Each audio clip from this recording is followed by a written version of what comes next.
But yeah, what do we want to make? Anyone want to start with that? We were kind of talking about it before already, right? So I'll summarize my position on that.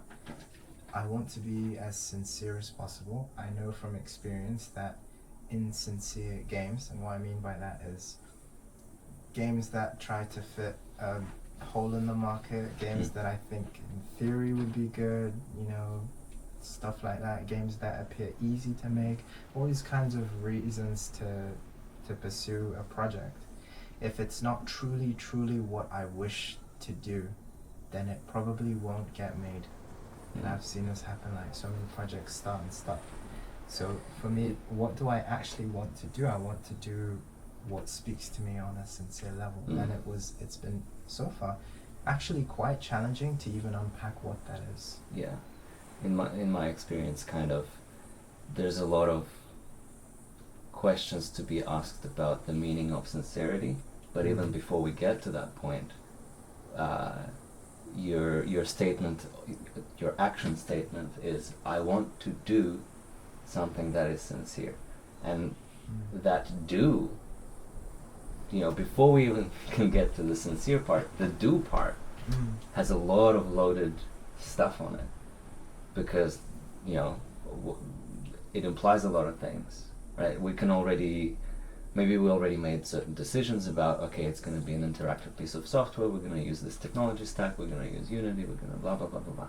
Right? We can already kind of answer some of that, but in my experience with game jams and sort of projects and creative things in general, a lot of that do is still tied up in certain expectations, like, do I want to learn something, or do I want to, you know, like we're talking about doing as little work as possible this weekend because there's other things we need to do, maybe we're busy, and etc. So there's like optimization is part of that do, and how do we go about it, what kind of sacrifices do we make, and given that do, are we then binding our meaning of sincerity by the limits of the do? You know, like once we've made decisions about, we have 48 hours, we have you know, 3 computers, there's 3 of us, and we have a day to make this, how sincere can we really be given those limitations is always a concern, and is always something that kind of ultimately results in a sort of compromise. Yeah. I mean, any creation is a compromise, because there is no way of, like, you know, purely translating what is in your head onto like the software or the page, or like coming back to the question of, like, you know, what do I want to make? It's kind of like the question that leads to is like, why do I create?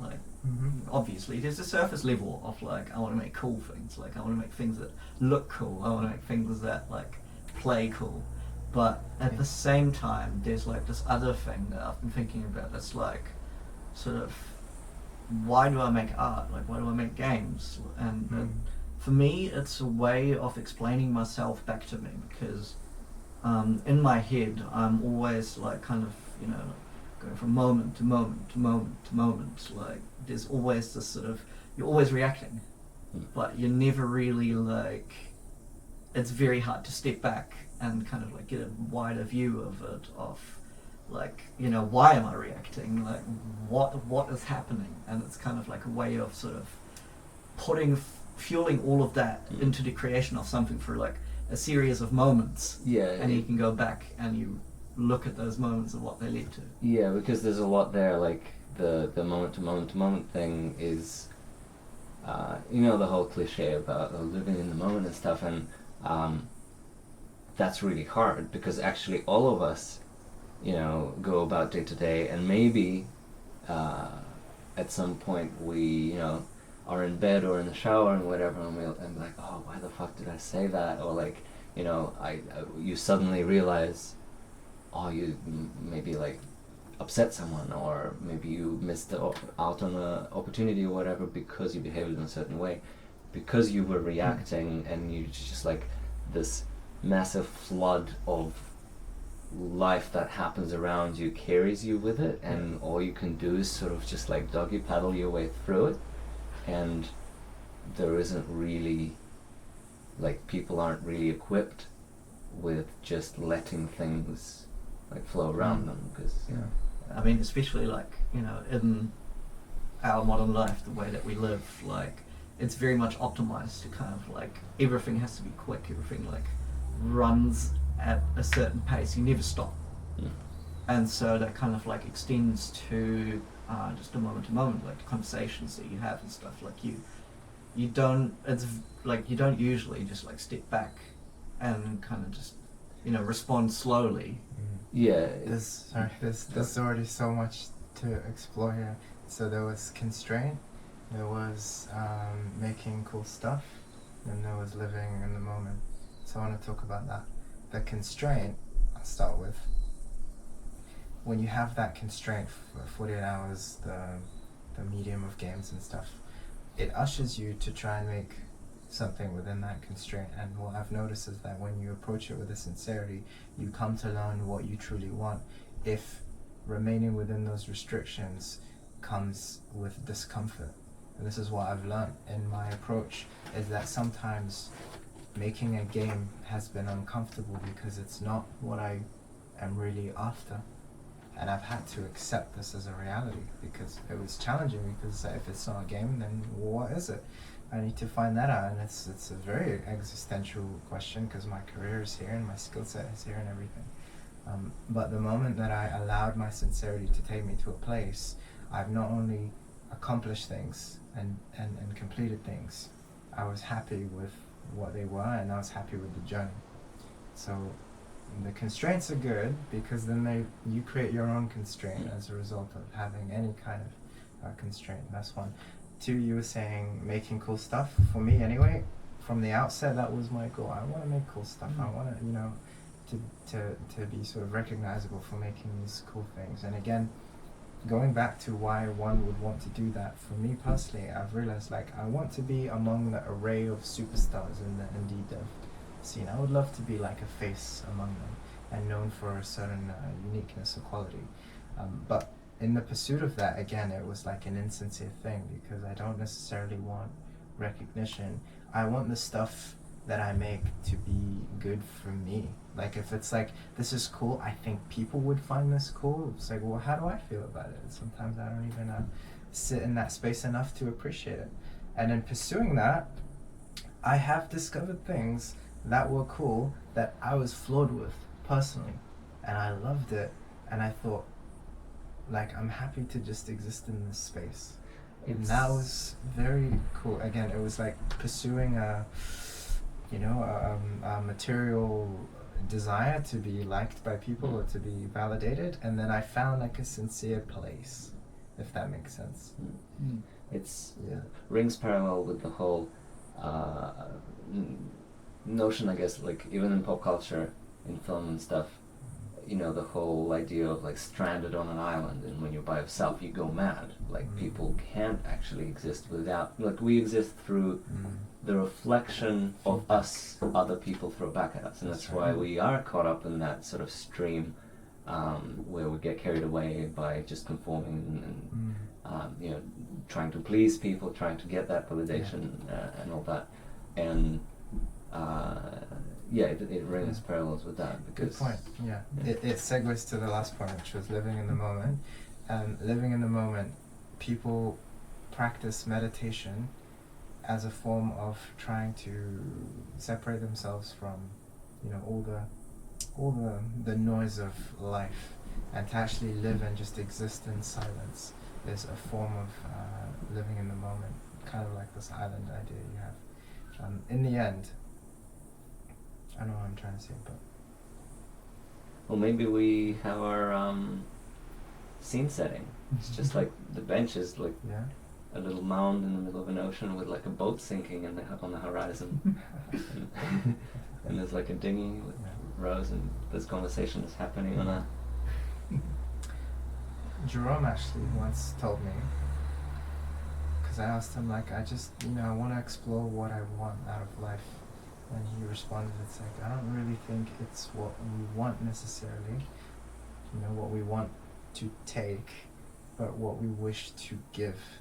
What is it that we want to give?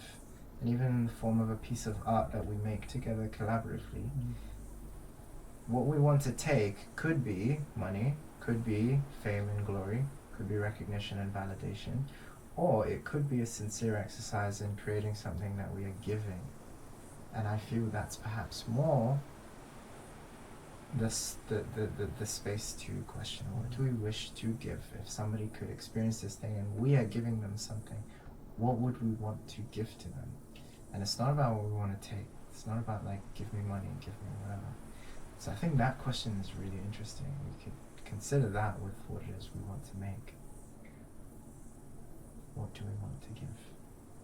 I feel like there's a sort of almost a twisted reflection on that. Yeah. That everybody desires this sort of validation at the very base level, that I'm an okay person, right? Or I'm doing okay. Like it's okay to be me, right?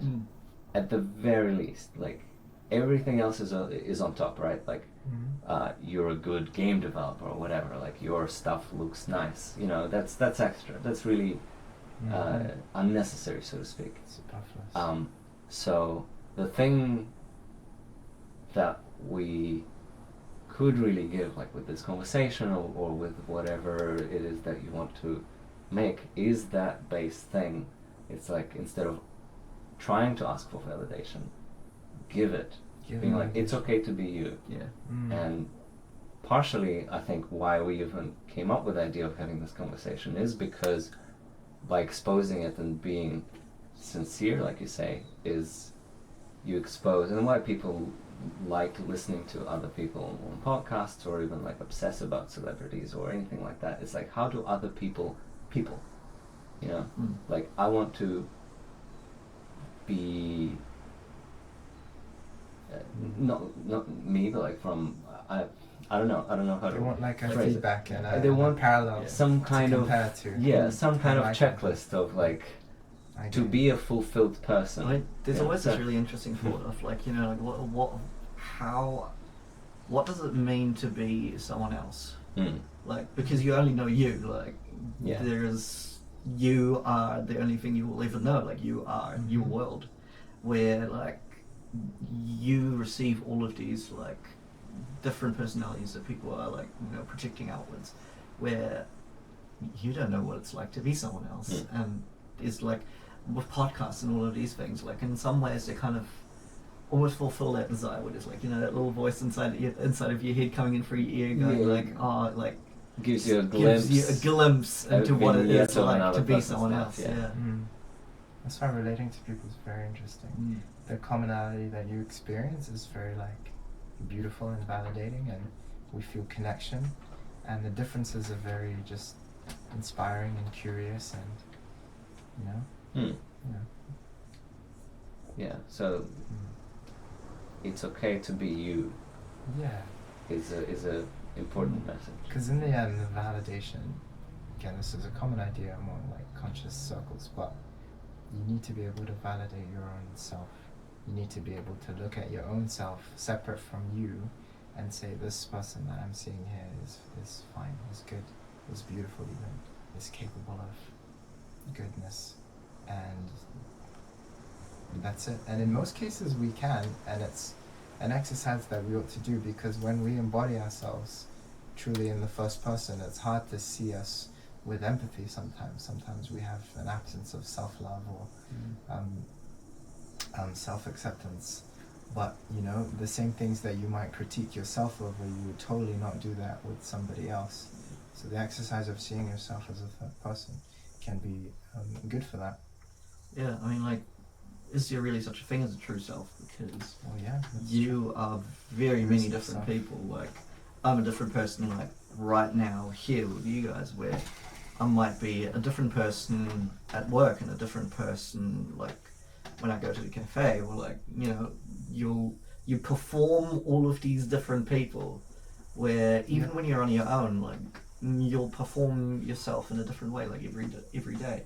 Yeah, I often, when I come across very interesting characters that portray themselves, like with it when they perform a role that's kind of maybe not even out of the ordinary, but just like unique in their way, I always have this nagging desire to know, like, if you just remove their outer like exterior and you just place them in a, you know, like abstractly speaking, like in the dark room where there's nothing but them, and ask them who they are, like, will they still even sound the same? Will they have the same voice and manner of speech? Are they gonna, you know, use the same terms to describe things? Because, like you're saying, we are very much chameleons in that sense.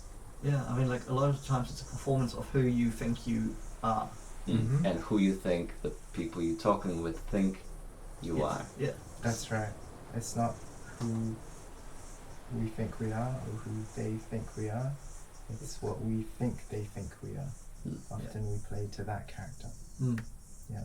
And that's why it's really hard, like, when you known someone for a while and you've kept up this sort of relationship, and it's even like you and I, for example, it's really hard to break away from, we've always behaved in a certain way, so it would be almost killing that character, or like, you know, it would be different. You'd have to come up with a new persona almost to transition out of that. Yeah. Yeah, I mean, like, think over the course of your life, like, as you meet new people and, you know, as you, like, drift into different social spaces, like, you obviously change, and you know that you're changing. But then sometimes, like, you'll meet people that you haven't seen in 5-10 years, and all of a sudden you fall back into, like, who that person you were when you knew them. Mm. And it's a very strange experience where, like, on the train a little while ago, I met someone who I was friends with, like, a long time ago, and I suddenly, like, really noticed myself, like, just getting this whiplash of just being like, whoa, I'm a different person, like, right now in this moment Mm.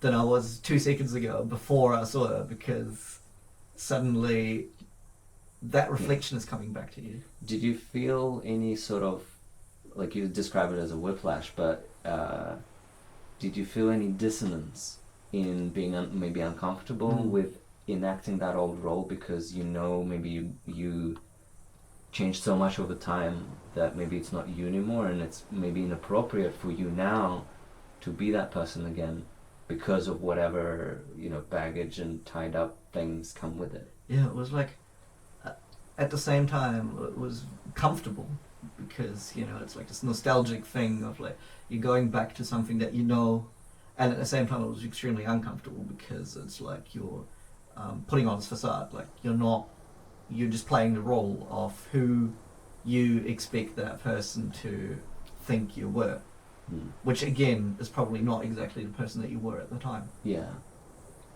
I have another question, I guess, because that was experience with someone you were close with and probably still had some connection with. And if you contrast it with someone you would have potentially met that maybe you didn't have as stronger of a connection with, you know, like, you see someone, maybe your old coworker or something, and you weren't that close then, and you sort of don't care to go through the work of building up a character, and, you know, you just sort of like, oh, hey, and you kind of don't co-play in this little theatrical exchange, so to speak. There's a big difference there, right? Because you sort of almost shut them out because you don't give them a character.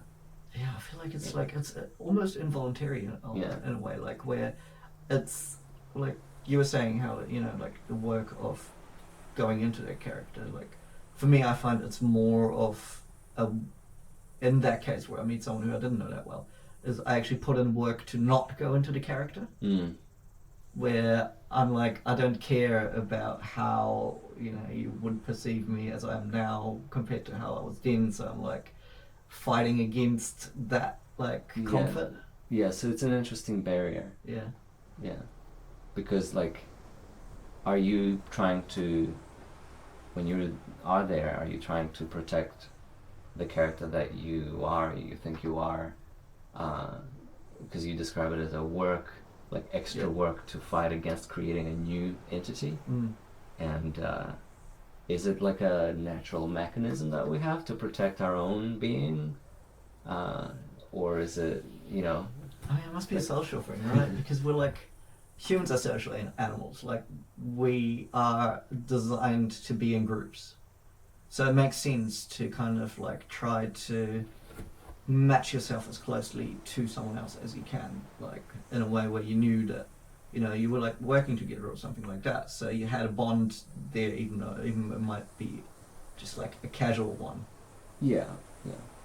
Well, it's like collective survival probabilities are higher when you cooperate, and Yeah, all of that all stuff. that, Yeah.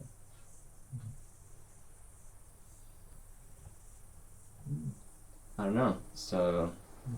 there is something there about being self and what that means, and how everybody desires something to do about it, Mm. and Like, if you could design your own self like freely, yeah, would you make the person that you are? yeah, and that's Mm. very heavy Mm. question, That's right? the question, right? Well, you know how there's this concept of becoming the best version of yourself. Hmm. The best version is always like fleeting, it's never attained fully, but the pursuit of that is what kind of makes you good, I guess. Yeah. Rich, whole, beautiful. Your perfect self.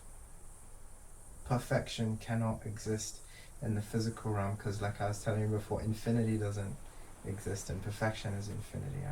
I relate the two in that way. But the pursuit of it, like not a parabola, an asymptote, is that what they call it? You know, with the graph, it like keeps approaching the value but never reaches it. I'm not sure of the Right. name, but yeah. Yeah, something like that. So it's kind of like that, and we need to be on that path even if it's an unattainable thing. I think that character that we define as the best version of ourselves, or our, if you not even think of that, if you think of like an ideal person. I mean, for me personally, I say my idea of a perfect soulmate. Hmm. They're one and the same to me. Like for me, that was a big plot twist in my life, is that my idea of a perfect soulmate is the best version of me. You know, like they're not two different people. Like it's not like my soulmate, my idea of a perfect soulmate is different to who I am. In fact, everything that I would think is good about this person is what I just find good about people in general. Like why would they live up to a standard that I wouldn't, right?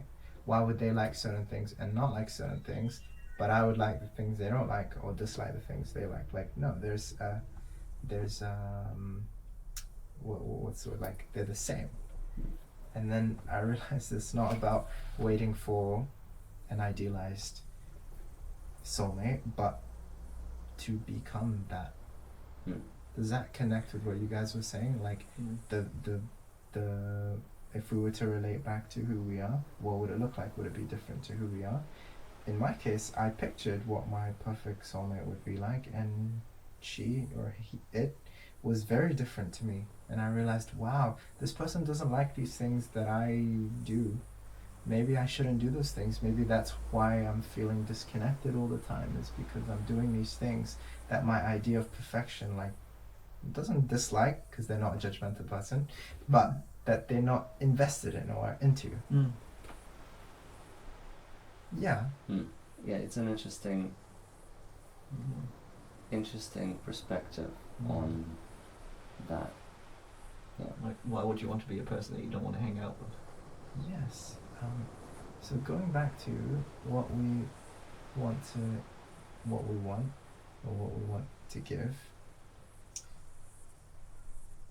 Again, I can relate to my experiences. Like there are certain games that I've made, that I've finished, that was an endeavor of sincerity, or that ended up becoming a sincere endeavor because the insincere endeavor just like was not progressing.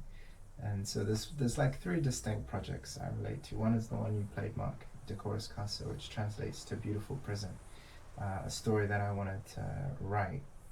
The other one was Seed of Life. It became an app not even that. It became an Instagram page. And the last one is I made just recently last year, the self-love loot box. And all these things came from deeply asking the question of what do I want, which ended up morphing into what do I want to give. So the first one was, what do I want? I want to be heard. I want people to hear my story. And nothing was stopping me from telling it. So I told it. And it became very much like, what do I want to give? I actually want to give my story as an experience. Like, hey, look at me. The theme of that story was like the nature of pursuing our dreams. And I feel that I was like a good case study in that I was pursuing a dream I thought I had, and it led to me losing everything I even wanted.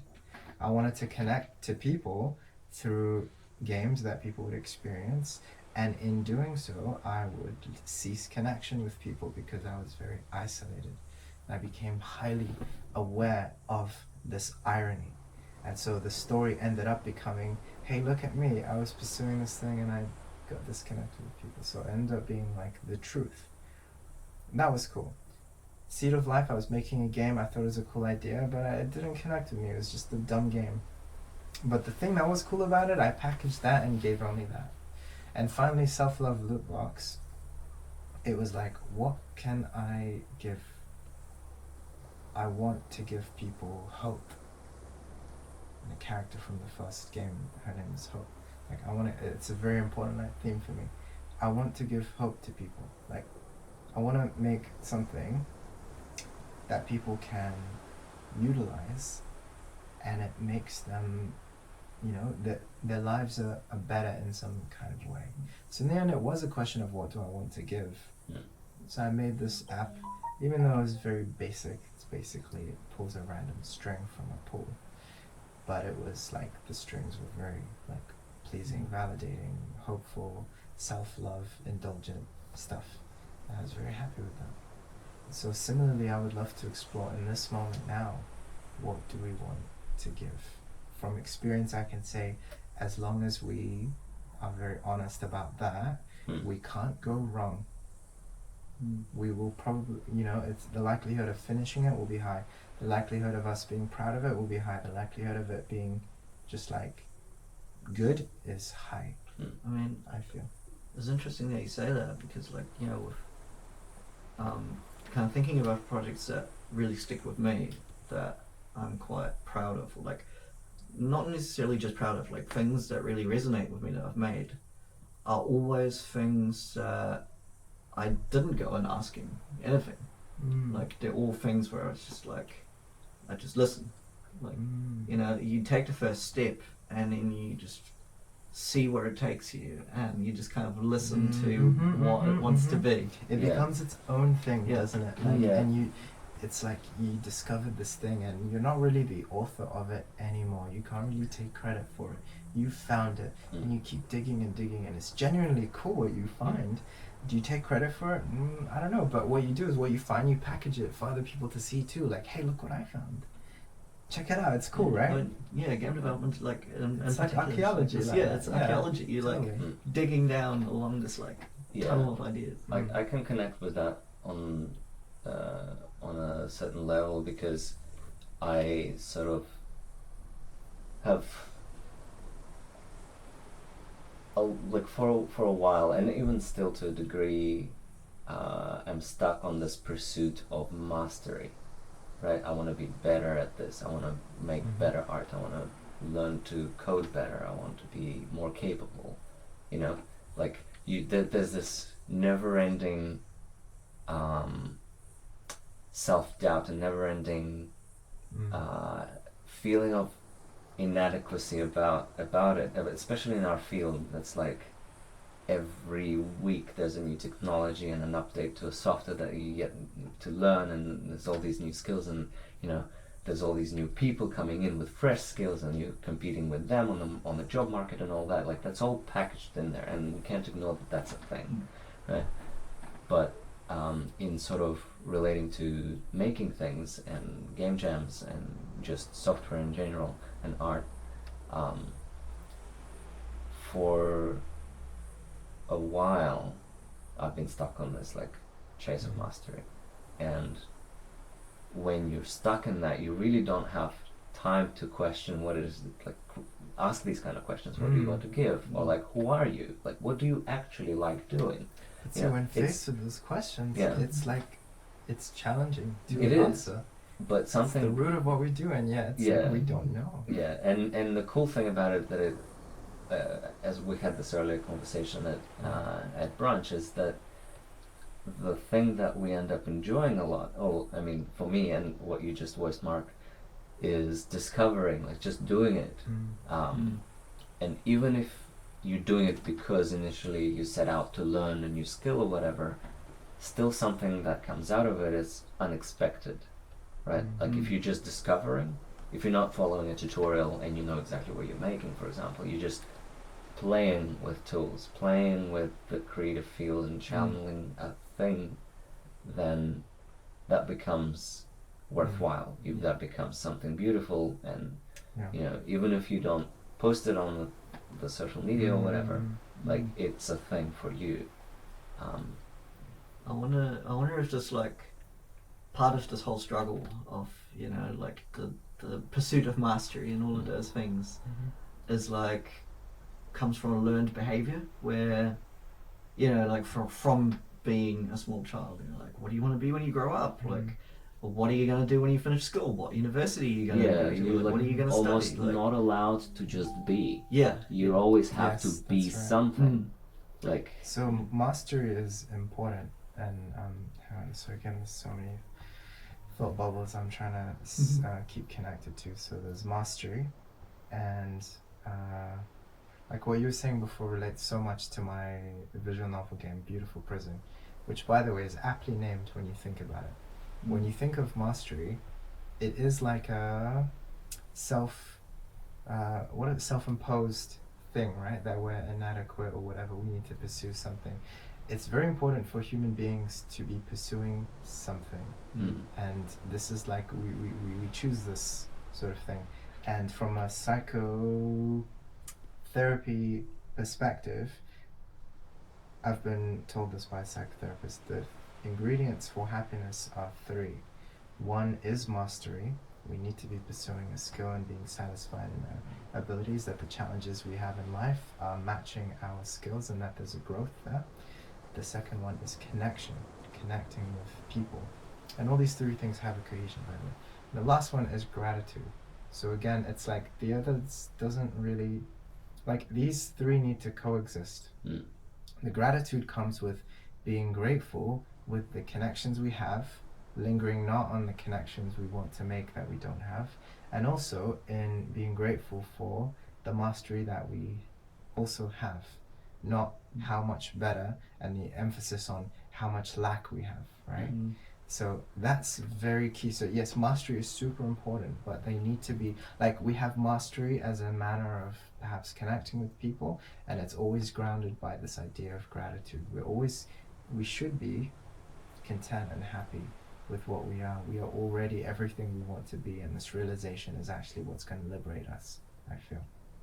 So it connects so much with the Beautiful Prison that I made. I'll talk about it after. yeah, it's interesting that this concept of mastery comes from, again, like full circle. We find these threads connecting all the things that we mention, is how the inadequacy and wanting to master skill and wanting to be better ultimately is so that you're useful to other people. Like, because even given in a you know, the modern capitalist world, that still rings true, because you won't get that job, you won't get that pay rise or whatever unless you're useful to other people, unless your skills are valued, unless you can contribute. So it's like this never-endingly receding into the distance goal of trying to be better, not only because it's gratifying and it's truly empowering to be better at something and seeing the fruits of your labor and things like that, but it's expected and encouraged, and actually without it you won't be valued. Yeah, like you if you can't contribute, Mm. like then you can't participate. If you can't contribute, you can't connect. So it's connected. Like those things Mhm. are heavily intertwined. So I'll talk about my experience writing Beautiful Prison. The basic premise is, imagine you were born in and live in a heaven, but heaven has a boundary. So essentially it's, you know, near infinitely beautiful, but it's, you know, there's a boundary and there's a fence where the grass may be greener on the other side. And it's quite appropriate. Like, this is basically the Garden of Eden and Adam, right? Adam with the forbidden fruit. He was in heaven, but like he tasted the thing which he wasn't supposed to have, and then he was you know, he regressed down to the earth, which was less ideal than heaven. And for me, imagine you're in this space and you heard of this space being like a tiny fragment in a bigger picture. Suddenly you want to know what's out there and you want what's there, right? You wanna see what's there, even though you have everything. Humanity is like innately curious and wants what they don't have, even if what they don't have is less than what they currently do. So it was this exercise in like just exploring this idea, but it was a technical exercise because I was using a game as a format, so I had to program this engine to make this thing, and it was just this uphill struggle, seriously, like and by the time I stopped and said, let me actually start writing the story, it was, I definitely had to say, I'm gonna stop. You know, it wasn't like, oh, I have everything I want. Like, that could have been forever. It could have been like, I need more features and stuff. I need to make my own art, which I didn't even end up doing. But at some point I stopped and I said, let me write this story. Like, it's good enough. I have enough tools here to facilitate the storytelling I want to do. And then suddenly I was faced with the nightmare of actually exploring, what do I want to say? What do I want those to tell? questions, yeah. I've always wanted to tell a story through a game, and now that I have an engine that's perfectly capable of housing a story, what is this story? And I was telling Mark this before, like, I likened it to this. You were screaming at the top of your lungs saying, I want to be heard. And then everybody that you want to hear you, they sit you down and they say, we're here and we're going to listen. Please tell us everything. And at this point, you are like, what's the word? Like, you're speechless. You don't know what you want to say. It's like, wow, everybody's hearing me. My everything I want is like being fulfilled. I could share the deep thing that I'm dying to. Now what though? Like, I'm speechless. I don't even know what I want to share anymore. It's like, all I know is screaming and complaining that no one hears me. That by the time somebody does, it's like, I don't even know what I want to say. And it was, again, it was very deep, and it was, for me, what I ended up writing about is this. Like, I wanted to relay this. Why do I feel this way? Why did I feel like I want to say something, even though now I don't know what I want to say? And that's what I ended up writing about. I wrote about somebody who somehow had this obsessive idea of wanting to tell a story, and then when it was time that he could, he just somehow had like a writer's block. And that became my truth, and I captured that, and it was very meta, but it was the truth, and that was the story that I finished, and not many people played it. It used, you know, third-party art assets. I could never release it in an official capacity, but every time I play it, it brings me to tears. It's the most authentic, it's the most me thing ever, and every time I play it like maybe once a year, maybe twice a year. It's like, I've changed so much, and yet it's the same. Like, I'm the same guy from 8 years ago. Till now, I'm like still pursuing games. Why? I thought I learned my lesson from this thing that I did as an exercise. And it's just, it's really cool. And the name Beautiful Prison has taken on so much more meaning after that. It's not just the space, that the setting of the story, this heaven. It's like the prison that we put ourselves in trying to do this thing. And then the character of Hope as well. The story was just the two characters speaking, and the character was Hope, and she basically listened to this guy complain about how he has a writer's block, and Hope also grew into something much more than I imagined her to be. She wasn't just a friend. Now she's actually she's like an imaginary friend of mine. She's so real to me. Even though it was like I wrote this 8 years ago, till now I think of this character, and every time I need to hold space for myself, I imagine I'm speaking with her. And she listens. And that's all she does, really. And it's just really cool. Mm. I've learned so much from that experience. And so I attach so much importance to sincerity because it takes you to the place you need to go, I feel. Yeah. Everything I've brought today, by the way, relates to hope. Mm. So I look forward to sharing that. Cool. Yeah. Thanks for listening. No, thanks for sharing. I definitely connect with that because I guess it was a sub-thread of what I was talking about before about pursuit of mastery is exactly the same. Like, I am chasing this ability to make games and to make art and to be productive and to have, being able to translate my own visions into visible reality or other people's visions into visible reality. But what are those visions? I haven't stopped to ask, what is it that I've got to say to begin with? Yeah. And that's kind of the conflict that I am very aware of as of late, is the whole passive observer mode that I'm currently living in is like just taking in, observing people, learning things, reading what's happening around me, reading what's happening in the world, trying to extrapolate that in the future, trying to make predictions, or where should I be, should these things happen, where should I be when the world changes in these ways or whatever. But sure, when I get there, what then, like even in the most dumb sort of pragmatic ways, like when Unity finally releases these features that are gonna make my life so much easier, what then? What are you gonna do with it? Yeah, like so it's that brings it back to just for me, there's this goal of mastery, and and you it's like the shouting, why won't anyone listen? And then you finally get a chance to actually go and pursue that mastery, and then you're like, well, what do I actually want mastery in? What is the thing that I want to do? Because I can be all day I want to be a master at drawing characters, and I want to be just whatever's in my head, get it down perfect.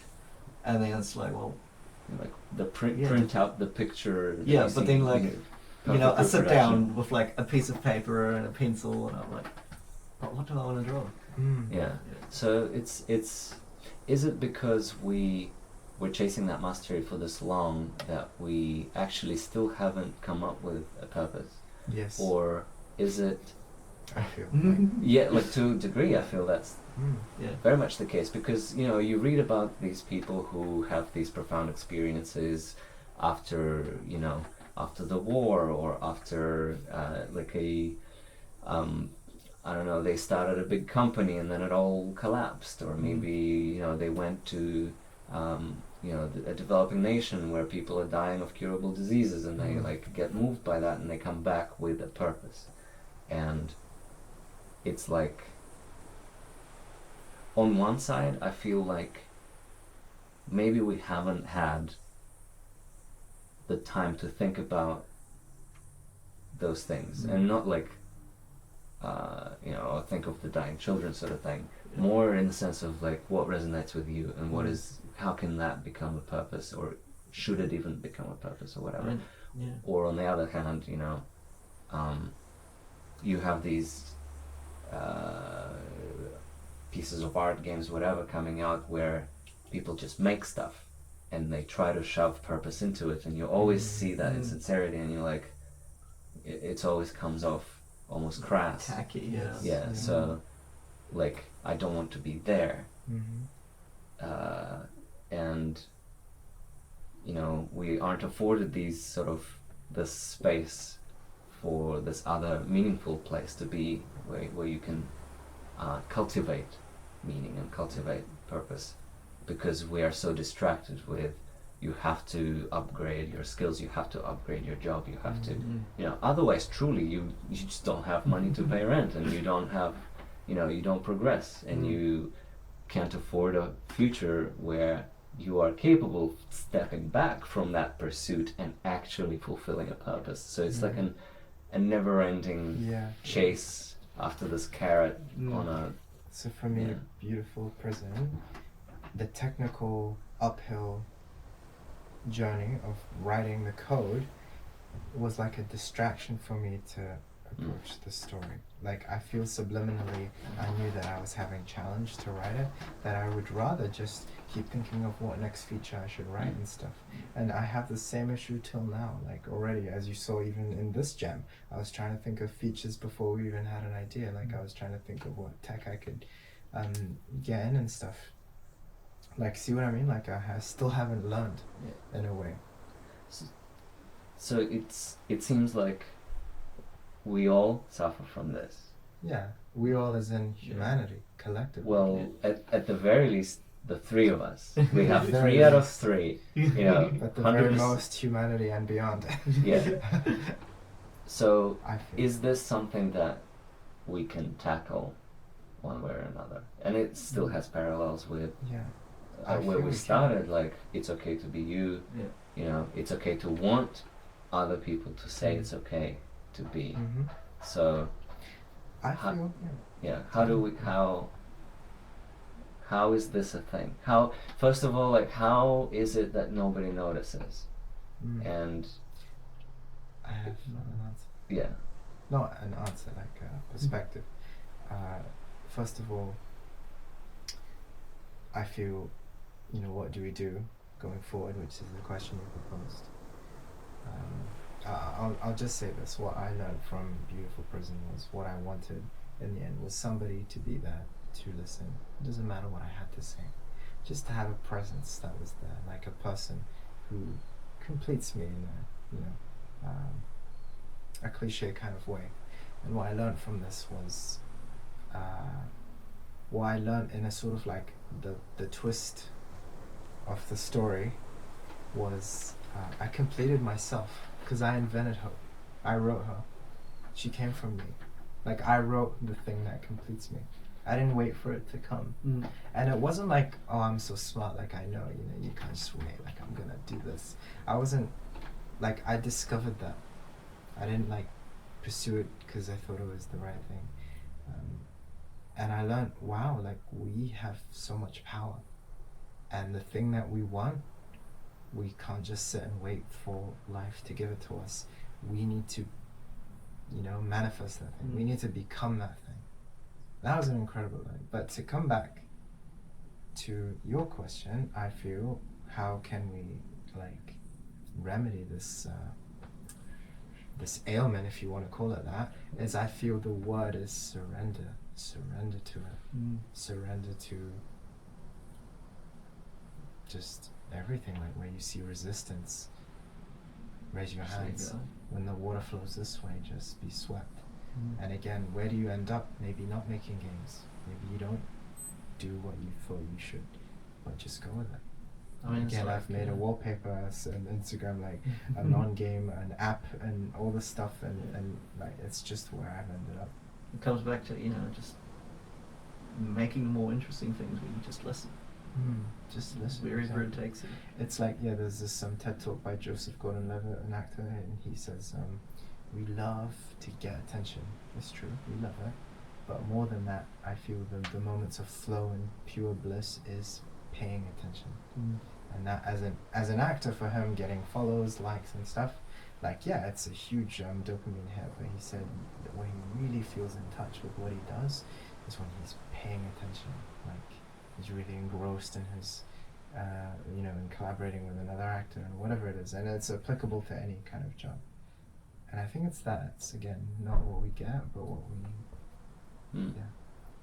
So, yeah, I can almost already see this playing out as again your initial concept with the three guys, Yeah. Yeah. sort of having this conversation and almost having just like you're saying, it can be anything. It can be an Instagram post. It can be a Wikipedia entry. It could be whatever. Yeah. It can be like a photograph. We need to allow it to Yeah. be Yeah. what it is. Like just the three guys having this conversation and getting up by the end of it and making a game about it.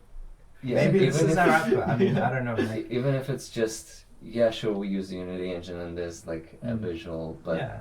having this conversation for the purposes of bringing to life of the very topic of like, hey, have you noticed you've been chasing this thing in order to do something, but you haven't Yeah. realized yet what is that something Mm-hmm. that you want to do? Because are you even on the correct race? Mm-hmm.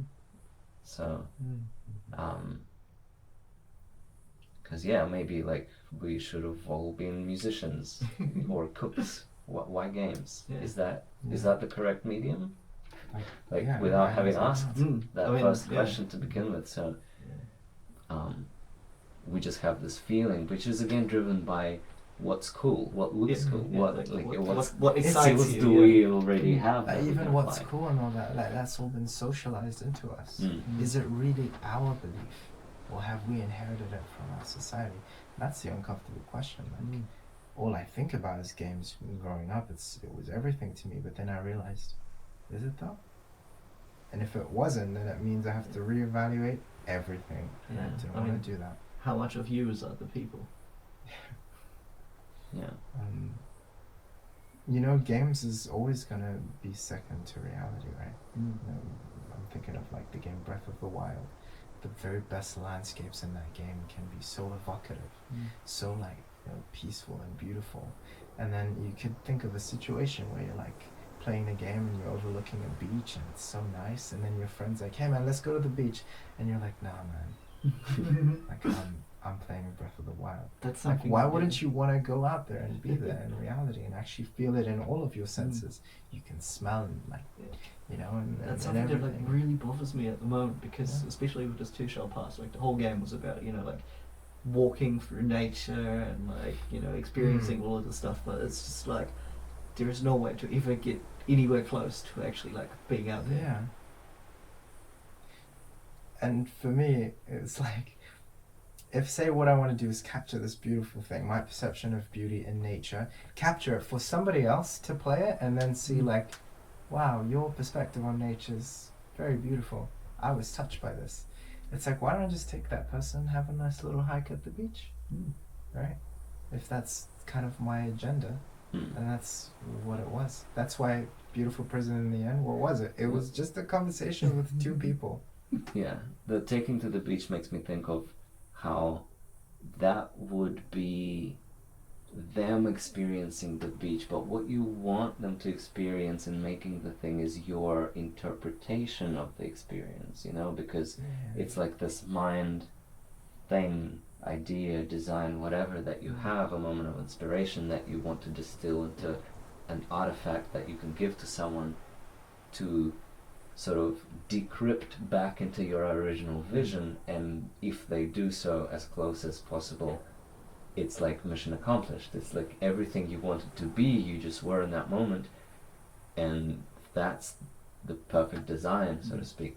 But it's the one thing that's unattainable because everyone is colored by their experience and nobody's ever going to reinterpret things in the same way. Isn't that the tragedy of art, where Exactly. all it is you're trying to give someone else what you're experiencing, but you will never Yes. be able to attain that. This conversation is coming full circle because I would label all of that as love, right? What you love and what you feel. You wish to have someone else partake in this. It's love, right? I feel. And you were talking to me about like your perspective on love and you were like wanting to share that, right? Do you remember that? I don't know if it was a perspective or something relating to it or something. I think it was more like a prompt to start going deeper into more meaning and, Sure. and Because I feel buried at the bottom of everything is love in the end. Like it's what we seek and it's what we wish to give to others. We want love and we want to give love. I feel in the end that's art, that's everything. I mean, like, isn't that just paying attention? Paying attention. Just like, in the most true sense, like, if you love someone or something, it's like You you're hold space for them. yeah, you're really paying That's attention. Yeah. Yeah. That's a good point. And you, so you're yeah. minding beyond yourself. Yeah. Yeah.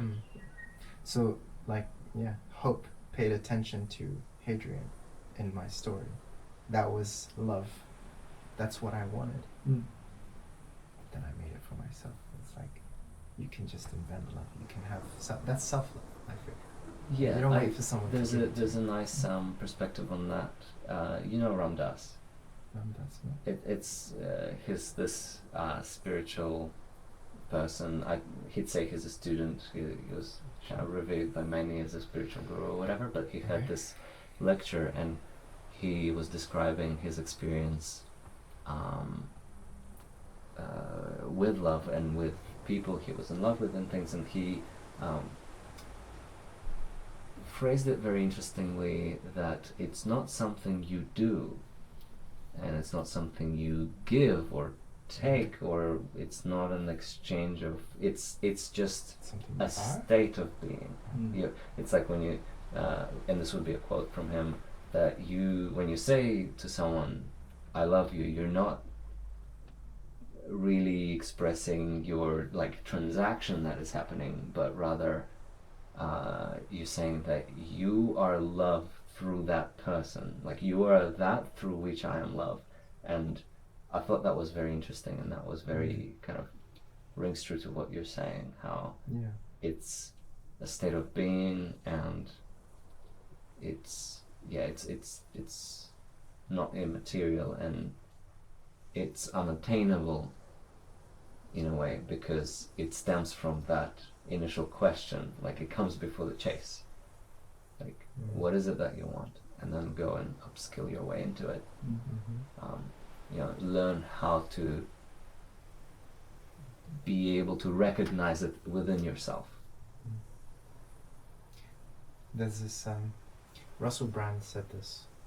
He said once you come to realize the world has nothing left to give you, at first it might feel a very like morbid idea, like what do you mean, the world, like there's so much, I still need so much from it, but it's actually a liberating idea. It's like the world has nothing left to give you, you have everything. In fact, it actually cannot serve you anymore. You're like filled to the brim with goodness. There's nothing left to actually stack back on top. And when you realize that, you stop seeking love and seeking validation, and just seeking. In fact, you realize there's just so much here. In fact, I'm so stacked. I need to like actually give it out back again. And the best thing about love I have come to learn is like, in us wanting it, we forget like we've got an infinite supply of it.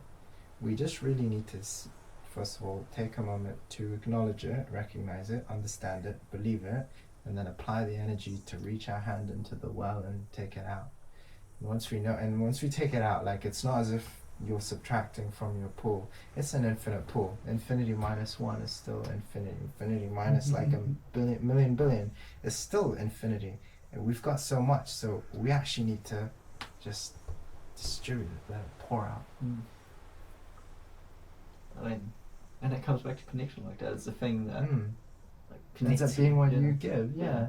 Like it's like a total flipping the script. It's like, whoa, like no, I don't need anything. I don't need like I'm not inadequate, and I'm not pursuing these things to get something. It's like everything that I want, I have.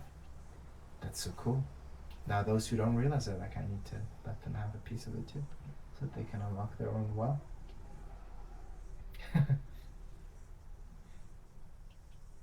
It's a cool idea. Would you like to share about the objects that you mentioned? Yeah. How about you? Alright, let's go. You said you had a few, right? That's one? Okay. Is that one or all? That's one? all of them. All right. Oh, really? Wow. as well. I like that. I'd love to take a photo of that. It's like all in one. That's very cool.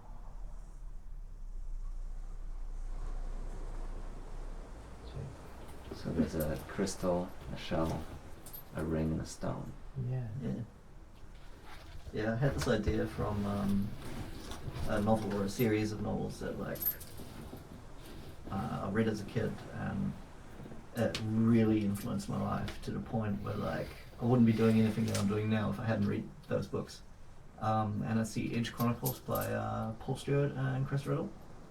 And it's like a sort of like fantasy kind of thing that's the whole thing is set on sort of a little bit of steampunk kind of world that's built on top of a cliff, and there's like nothing underneath it, and there's like, you know, flying airships and stuff like that, and it's just like a really vibrant world that they've built. And in it is a character, so like the series of novels goes over like several generations of characters, and like one of them, which the first one is based on, this character called Twig, and he grows up in a forest, like a huge forest where the culture of the village that he lives in is like you never go off the path. And one day he does go off the path, and it kind of like, you know, is what sets the whole thing in adventure. And he gets given the first village that he goes to that's like not his own. When he's like completely lost, he gets given like an amulet, and he starts his journey as like, you know, like a young kid, and basically the books go until he's like an old man of like several hundred years old, and over all of that time he's kept the amulet, and every like person he meets, every like thing that happens, he like adds another thing to it. So that's kind of like where this came from, which is where I just kind of like wanted to start having like my own thing that's sort of A record. a record, yeah. Memorable events or significant happenings. Yeah. What is the stone? Is Um, that an amethyst? Yeah. Yeah. Okay. Yeah, I as a kid I was really into minerals. Like I've still got so many of them, just like pretty shiny stones. Yeah, so I got this amethyst. Oh, what have you got? Oh, wow, cool. Ooh, that's like some amethyst. I'm not sure. Yeah. I just collected by little Like, colors, yeah. but you made me think of that. I didn't want to interrupt. Yeah, different things at quartz, I think. Mm. I want a photo of that too.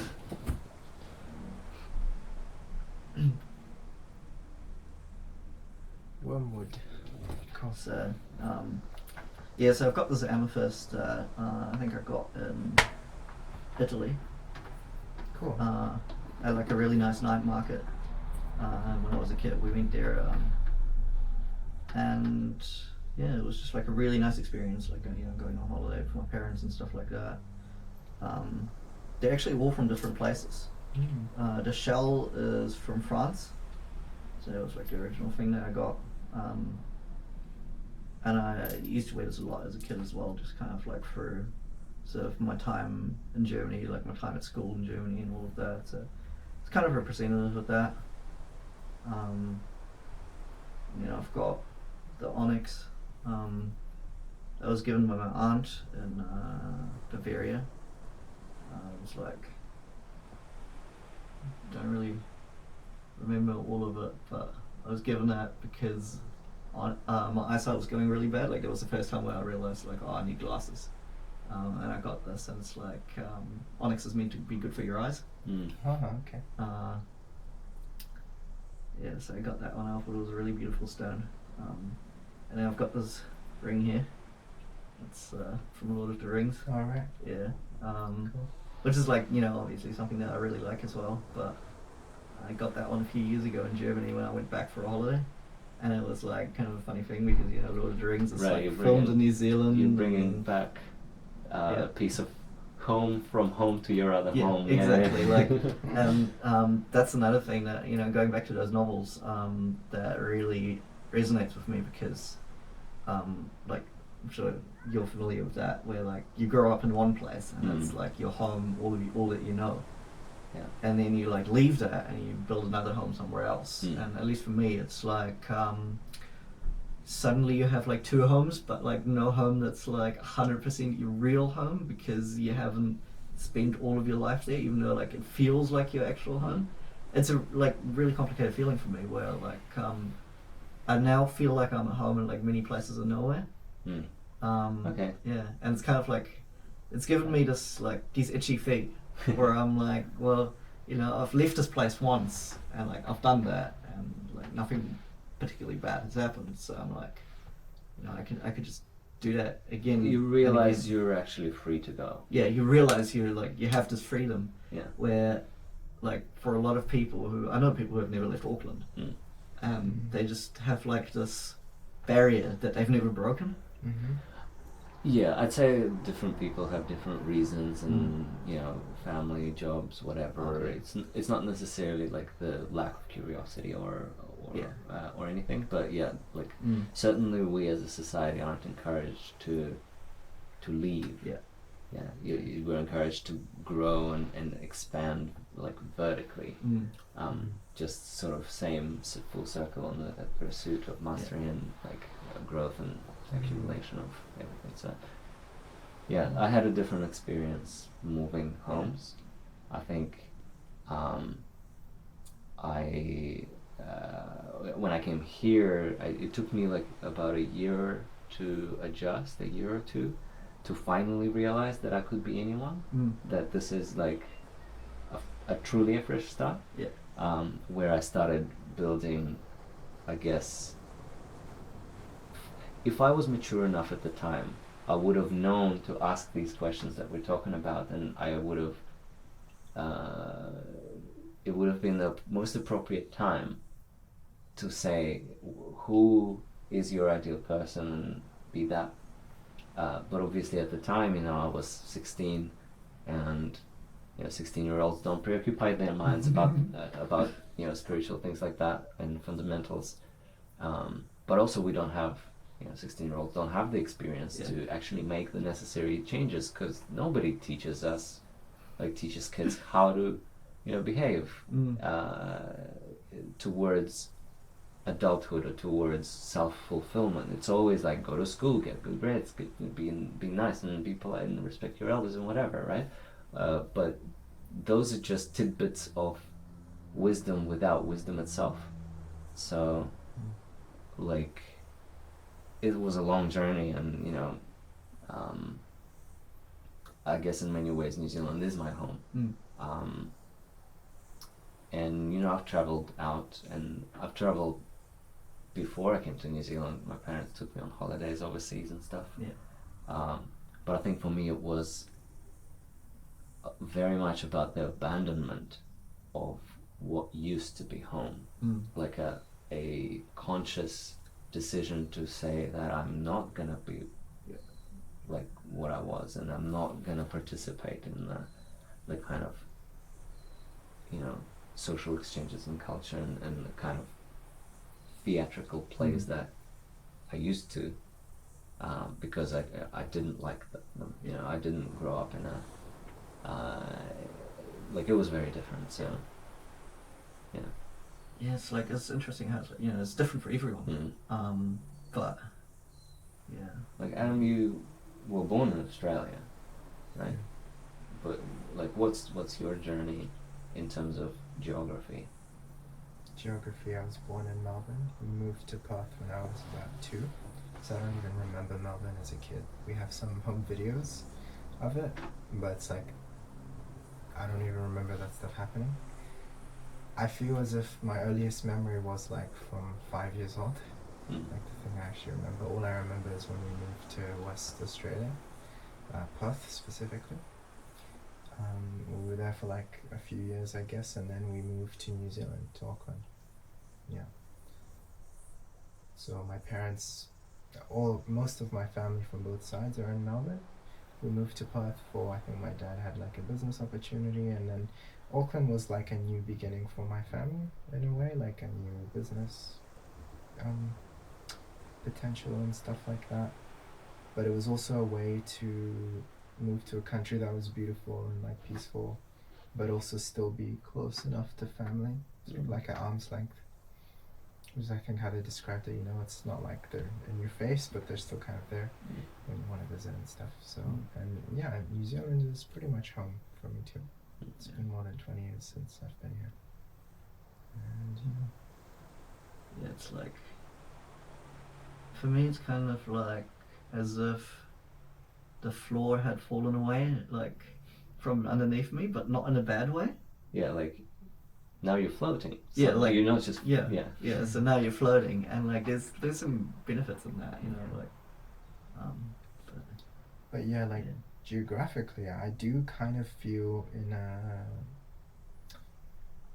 not in a negative way, but like in a way, stuck here, like grounded here, like this is home. And the idea of like traveling and stuff feels a little bit intimidating for me, even though I know it can be something that might, you know, expand my mindset and stuff. I don't know why I feel this gravitational pull back here, but I'm looking forward to detach from that arbitrary belief and, you know, consider actually traveling this year. It's kind of one of my goals for the year or for the decade. Like moving ahead is like I want to be more liberated anywhere I go and allowed to be. I think like I felt if I leave to travel, I'm sort of abandoning this place. Like this place, I've sucked it dry of all of its nourishment. Like everything it can give me, I've taken already, and now I need to go because it's like not serving me anymore. And it's like I feel it's a little bit of a pessimistic thing, but the truth is that's obviously not true when you travel, right? Travel is just its own beautiful thing. Yeah. I think I'm kind of thinking of the beautiful prison thing again, right? It's like, sorry. I think the first. Go ahead. Yeah, the grass is greener on the other side. Like I don't want to be ungrateful. A lot of people that I talk to that have traveled the world or are about to, or maybe just into travel in general, a common thread comes up is, especially if they are from New Zealand or have been in New Zealand for a while, is that really you should travel New Zealand first because. Yeah. Like, have That's you been what I to the would South want to do. Island? Have you been to, you know, Have but not really. the southwest coast that's littered with beautiful driftwood and like occasional teepee, like teepees they're called? Yeah, That the tents, yeah. that people built just because, you know, you can see artifacts of people having Yeah. fun with nature as you drive past, and the lights and the, you know, the snow-covered mountains, and it's all incredible. And yeah, like I drove around and I would do it again, and it's really worthwhile. It's almost, I would say, you'd be missing out if you leave and you find something that will take you, because you will certainly miss out on what's here. So I've had a taste, but certainly not like a meal of what's on offer here. So I would love to do that for sure. Yeah. What do you have that you wanted to share? Well, I didn't have enough time to really think about it, but something that I did have is something that I keep deciding not to get rid of. You know, I do multiple cleanups and removing things, owning less stuff, especially toys. I got rid of, you know, all my commercial whatever, you know, pop culture things. I got rid of, you know, the Hot Wheel cars and all that, like all the junk. Yeah. You know, most things that are left. And there's not a lot of them what I'd consider beautiful or are made by, like this thing is handmade by an artist. So it's not something you can get anywhere else. Yeah. But this is a possum skull. It's an actual skull that I found, and so there's not necessarily tied to an event of great significance. It was a really good time that I had. We went out to a farm with a bunch of friends.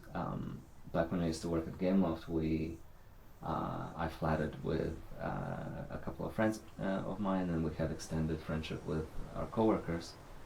And we were all into airsoft. If you don't know what that is, it's like paintball but with BB guns. So we had like an arsenal of guns, and we would go out and play games. We would play like close quarter combat, or out in the woods we would crawl through the mud and like have war games. Just because it was really like exhilarating, fun exercise, and it was fun to go out and set camp and go through the night and sit in front of a fire. We had this whole experience of camping in this like tight group of friends in the forest, away from everything, in like some private farmland that we were allowed to use. So this came from that farm. When we arrived, we found a bunch of these, and I guess it was trapped, by a possum trap because they're pests. And we found it in full skeleton form. It was fully eaten. It was just the skeleton remained. And I thought it was beautiful as an object. It's a lot. There will be people who will think it's distasteful, or why is it on your desk? You're like displaying this as if it's a toy. It was part of a living being. But to me, this is like for exactly those reasons. Yeah. Like it was, and now it isn't, and now it's just an object, a very disposable one. Like it was meant to be just deteriorated into nothing in the ground, but for now it's like frozen in time. So I like things that represent time, because we don't keep track of it enough. We aren't aware of it as it passes by, and this is sort of like a reminder of that a bit, in a way. A memento mori. Yeah, like it's it's dead. It used to be alive, and I'll be a passed. bunch of bones at some point, and all of us, and I'd love a photo of that, actually. Could you put it here? yeah. Actually, like now that we're talking about time, there's another artifact here, which also passed the question. It passed the Marie Kondo test. But it's a clock. It's a pocket watch. Very related to time. It's very related to time because it's meant to show time. But it isn't. It doesn't at the moment. It's broken, and there's an event surrounding how I got to own it.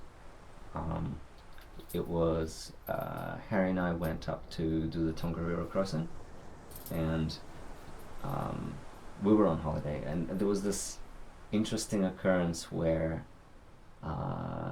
in our hostel we stayed at, in the morning before we set out to go to the mountain, we had breakfast, and there was a couple sitting across the table from us, and they were middle-aged couple from France, and they sort of said hello, and we didn't really talk, but they just sort of acknowledged us, and we kind of, I see you, and you do the usual exchange with strangers that you do.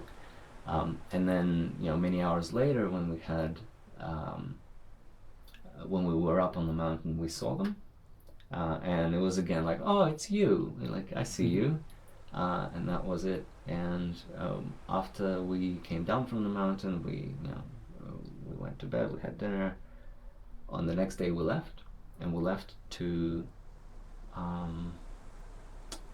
Hamilton, I believe.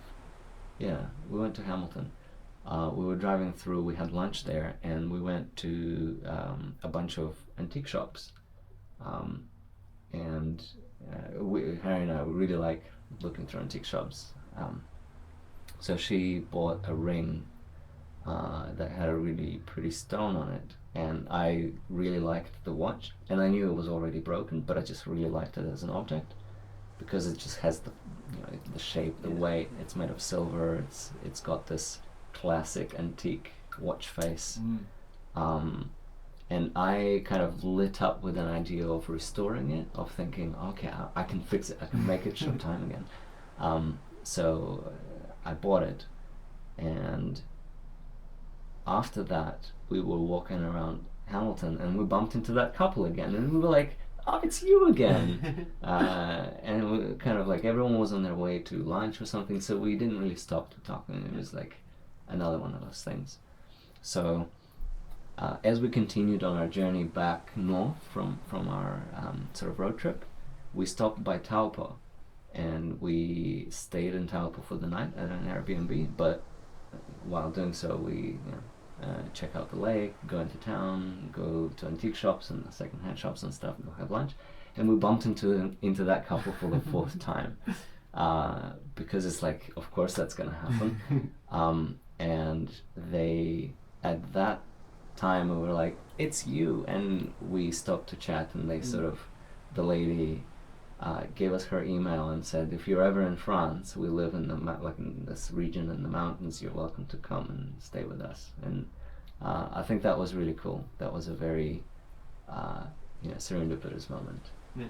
So, and actually, this clock, I tried repairing it. I ordered the mainspring from this UK company that still manufactures them, and I replaced it. But in the process, I damaged another piece.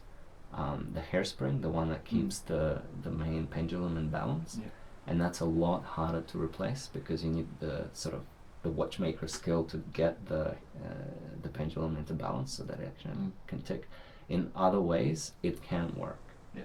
So I am sort of keeping it because I'll either find a hairspring or someone who can fix it for me, or I will replace the insides entirely to replace it with a quartz movement so that it can just run on a battery or something. But otherwise you would have to wind it to keep the time running. And I just really like it as an object. Even if it doesn't show time, it's just a beautiful thing. Like related to time, there was another object I was going to bring, but like it's in a drawer somewhere, I couldn't find it. Which is like a little knife. It's like quite short. Got a little red handle with like a leather sheath, and it's a knife that my great granddad made, and yeah, so it's got a lot of history and like it's been through a lot of time, and it's just like really interesting to me because especially that side of the family is like very historically interesting, like there's like goes back to medieval times and like traveling caravans in between that and like all of this sort of adventurous stuff. And I got that knife when we moved my great grandma from the house that she was living in into just care because she was getting Alzheimer's. So we like went through that house, and she had basically lived in that house and not touched anything for like however many years she was living in there on her own. So that was like a really interesting sort of experience of just going through like all of these things that originally belonged to my great granddad that had not been touched in like the 15 years it was between then and when he died. So yeah. What did you bring? Would you say you're a sentimental person? Very. Yeah. I wouldn't really say so, because as I alluded to earlier, I try not to carry baggage that's extra, because like I as a person have memories and have had those experiences, and no object can amplify or take that away. So I already have the baggage. I don't need the extra physical thing taking up physical and mental The baggage space. being the memories you hold, right? But do you enjoy reminiscing and being nostalgic? I do. Okay. Would you say that's sort of like sentimental, right? I guess so. Yeah. I mean, for me, it's like the opposite because I'm very afraid of like losing memories, not necessarily forgetting, but forgetting that the memory is there. Sure. Yeah. So that's why I like keep all of those things. So like I'll see them and I'll pick them up, and it triggers like all of these memories that otherwise I just wouldn't revisit. Yeah. So there was a distinct moment in a road trip that I took with my friends when I realized that taking photos of things was detracting from experiencing the moment. Like I would look at something taking place through the lens of the camera and not experiencing it with my naked eyes. And as soon as I realized that this is what I was being conditioned to do in an effort to capture these moments Yeah. that I was like not having myself, I realized that I stopped sort of like doing that. I tried to instead be fully immersed in a moment and kind of let the memory be as vivid as possible. But just recently, and yeah, for a long time I've stopped social media and stopped trying to like take photos and stuff, you know, taking photos of your food and stuff like that, just like mundane moments in your life. I do it now because a friend has showed me again like the power of these memories being captured in this way. I had a road trip, a hike recently with a friend that came over, and she's related to some of the stuff I'm gonna show soon. But she captured everything of this trip, and I did nothing. And I'll admittedly say that I was slightly annoyed that she was like kind of on her phone a lot, slightly. But she was obviously still great company. At the end of the day, though, she tagged me in all of it, and she said, "Have a look at Instagram. I've tagged you in all this stuff," and it was like photo after photo after photo after photo, like of every little moment we had, and it was so cool to like go back, even though it was like fresh. It was the day, it was the evening of the thing, but I just felt that was so cool. Our story was captured here, and part of my goals of the year and of in general that I discovered as far back as like 8 years ago when I wrote that story was I want to be heard, and to suppress my story is like a way to sabotage that. And it's like, well, I do wanna express, I do wanna share. So I do those things now. I do take photos of my food and stuff, because they are little memories that I capture. But I'm very mindful as well of not of not being present in doing so. So I feel I've perhaps attained a balance in that. So yeah, I'm very sentimental and I like that stuff. Anyway, yeah, I've got some items too. I think it's cool that you wear them. So are they Not always usually, like but do you normally wear them in that collection of 4, or no? Did you bring it today? I just brought it today Okay, to like cool. wear it. I don't normally wear them. Sure, Like, they're okay. just kind of hanging on my wall. I see. For me, actually, mine I am with all the time. So I'll start with this. It's this thing here, this bracelet. So that's Arabic right there. It says Ahmed. That's my first name in Arabic. My full name is Ahmed Adam Thompson. Adam's my middle name. We were talking about our mutual friend. We were talking about how, you know, like we can give ourselves a label. Well, it's not really a label, it's my middle name, but it's an easier name for people to go by. And it's like, I'm running away from who I am, really, right? Like, it kind of gives myself away. My name's Adam Thompson. I'm just another guy, like, there's no questions about it, sort of thing. And I kind of like that. I kind of like playing incognito, you know? Because I'm a once white you- guy until, like, you dig a little deeper. And if you're digging deeper, then maybe you can, like, handle the truth, sort of thing. I don't know. But this was given to me by my ex-partner.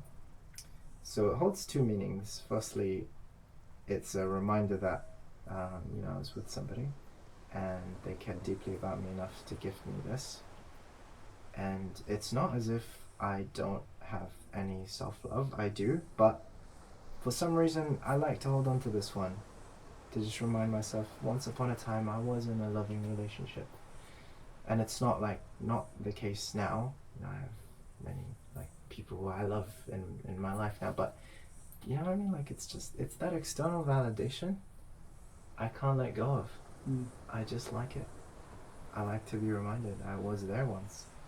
And then secondly, it's a reminder of who I really am. You know? A secret name tag. Yeah. And what I like about all my items is that they are with me all the time.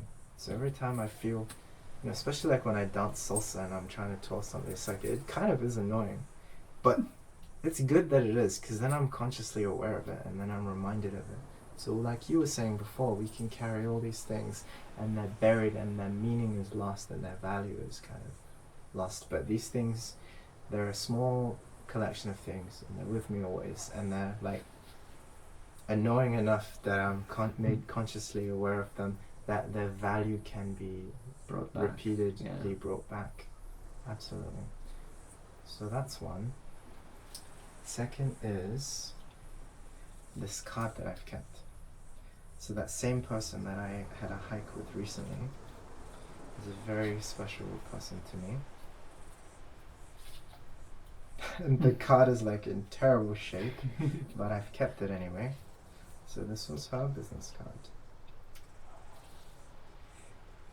So I met this person. So at Media Design School, we're owned by Laureate. Probably you know this, Yep. Mark. Yeah.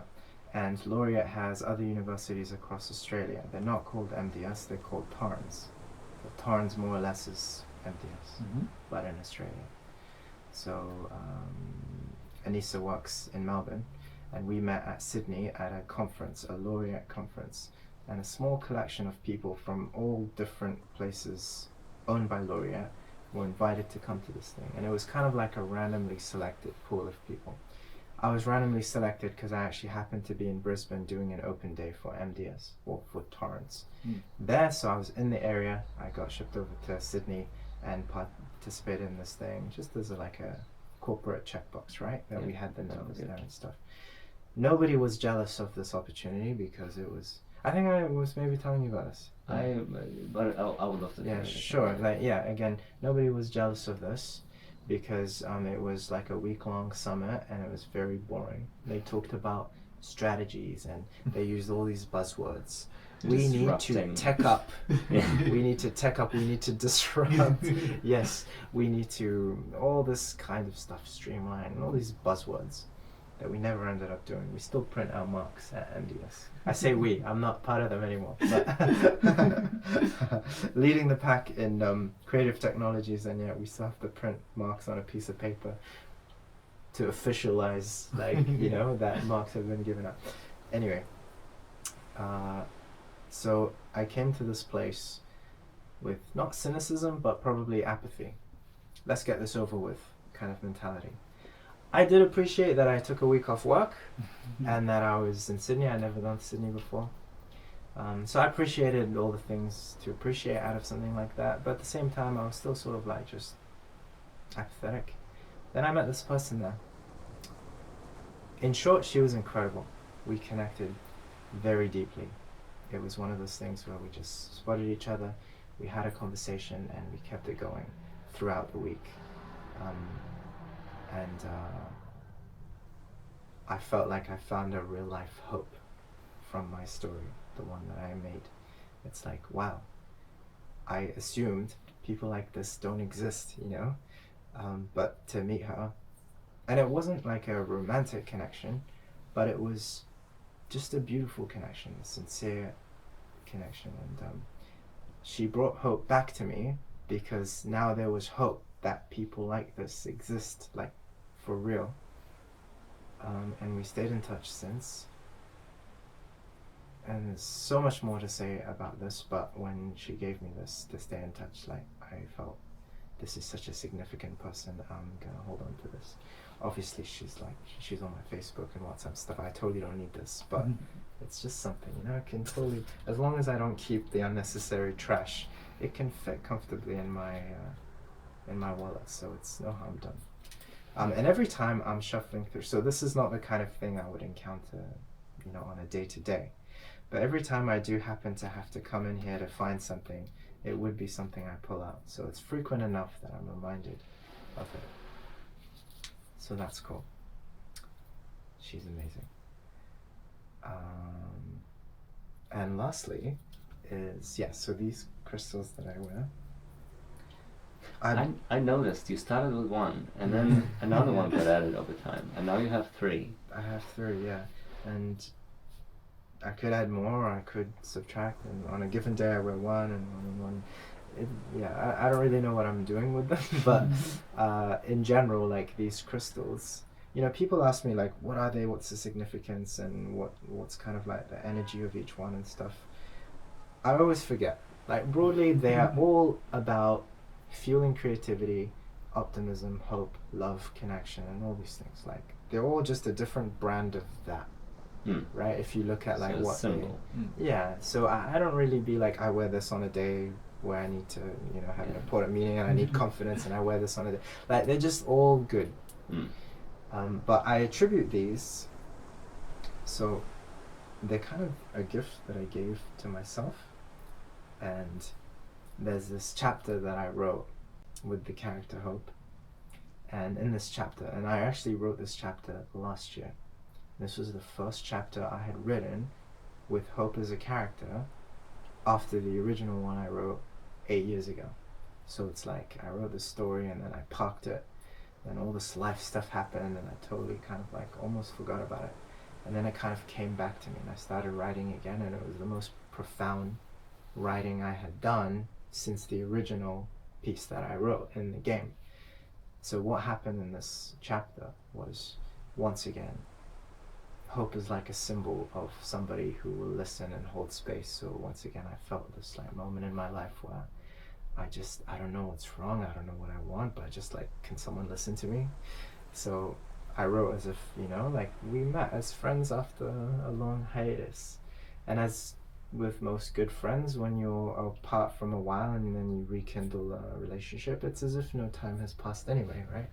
I find in life the best of friendships is as if no time has ever passed. So I was writing the story, a conversation that I would just have with her as if she came back. And what she said, and I know like I wrote this, but the way I describe it is so funny. I say like what she said, because it really feels like she said it. It really feels like she's real and she said it, and they weren't just like what I wrote. It really feels like this person like came and she said these things to me.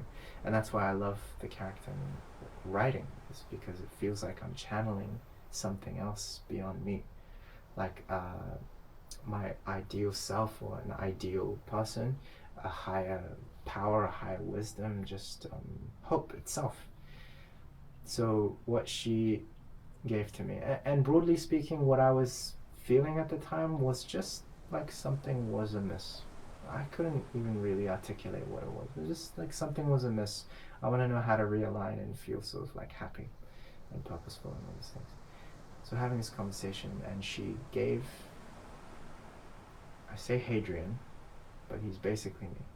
He's just another name. It's like this thing again, right? It's like I've given a name for somebody else. Hadrian is me, so I'm just going to say me. She gave me a token, and she said, this token is the power of summoning. You can summon me at any time you need with this token. Here you go. And she said, I want you to know that you have always had this power, and you always will remain to have it. And how did she explain it? Like, yeah, you always have this power, and as long as you remember that you have this token, you'll always be fine. Like, it's not even about like physically having it. And it's obviously not that the token itself grants you the power, but it's like a reminder that the power exists. The power of summoning hope, goodness, love, purpose, drive, ambition, confidence, anything you need. And it's obviously not her. She's not saying like, I'm amazing, just give me a call whenever you need. It's like that feeling, that thing, it's available to you. Whether it's through talking to me or through your own intuitive self, like you have this power. Here's a reminder that you have it. Just keep it on you. Well, it's like it makes me think of the plot of the Kung Fu Panda. You know, like truly, the scroll of wisdom at the end was a mirror, and right. Like he looked into it, and gosh, like, I need to see that movie again. He was the one who had the the strength to defeat the evil or whatever, whatever is the metaphor for the obstacles of life. So, it's kind of like that, I guess. Yeah. Ultimately, like. So I feel like I bought this for myself, but I feel like this is the token Hope gave me, and I invented Hope, so like it is like I gave it to myself anyway.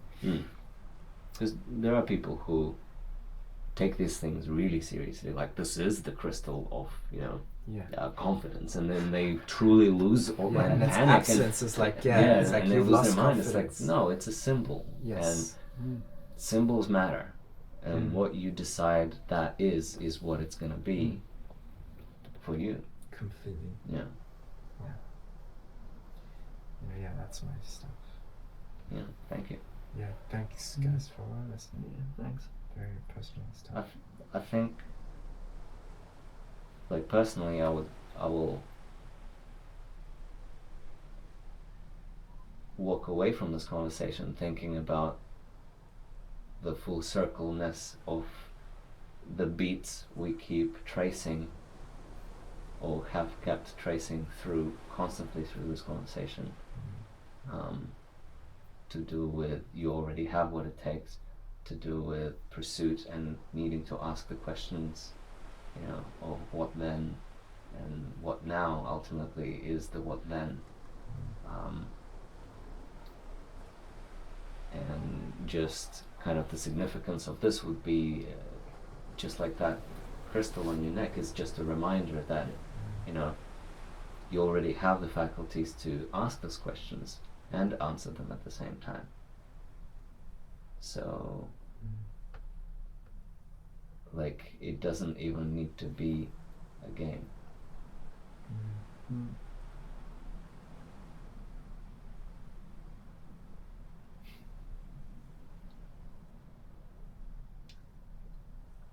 I think that's a good place to end it.